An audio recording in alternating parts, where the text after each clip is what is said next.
पश्चिम बंगाल में भ्रष्टाचार की आग अब एक बार फिर से कद्दावर मंत्री के दरवाजे तक जा पहुंची है। पर नगर पालिका भर्ती घोटाले में गिरफ्तार टीएमसी नेता सुजीत बोस को भारी सुरक्षा के बीच कोर्ट में पेश किया गया। एक तरफ ईडी की दलीलें हैं तो दूसरी तरफ समर्थकों का हंगामा। क्या सुजीत बोस वाकई इस करोड़ों के घोटाले के सूत्रधार हैं या फिर उन्हें चुनावी मौसम में सॉफ्ट टारगेट बनाया जा रहा है? ईडी ने 14 दिनों की रिमांड मांगी है, लेकिन क्या सुजीत बोस के पास इन सवालों के जवाब हैं? पश्चिम बंगाल में भर्ती घोटाले की जांच अब नगर पालिकाओं की फाइलों तक जा पहुंची है और इसकी चपेट में आ चुके हैं राज्य के कद्दावर नेता सुजीत बोस।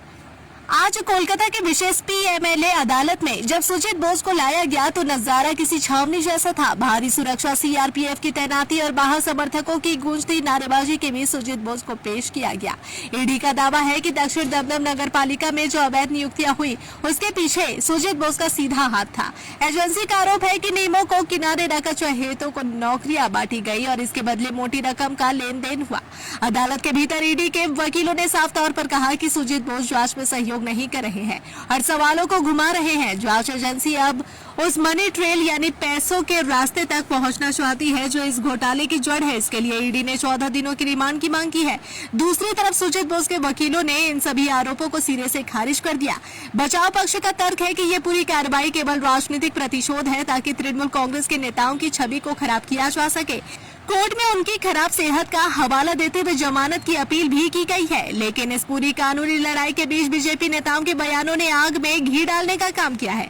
बीजेपी जहां इसे बंगाल के युवाओं के भविष्य के लिए खिलवाड़ बता रही है, तो वहीं बड़ा सवाल यह भी उठ रहा है कि क्या केंद्रीय एजेंसियां सिर्फ विपक्ष के नेताओं पर ही केंद्रित है? क्या इन छापों और गिरफ्तारियों का मकसद वाकई इंसाफ है या फिर 2026 के चुनावों से पहले बंगाल की सत्ता को कमजोर करने का एक जरिया? अब सबकी निगाहें अदालत के फैसले पर टिकी है, क्योंकि अगर सुजीत बोस को रिमांड मिलती है तो आने वाले दिनों में बंगाल की राजनीति में और भी कई बड़े चेहरों की नींद उड़ना तय है।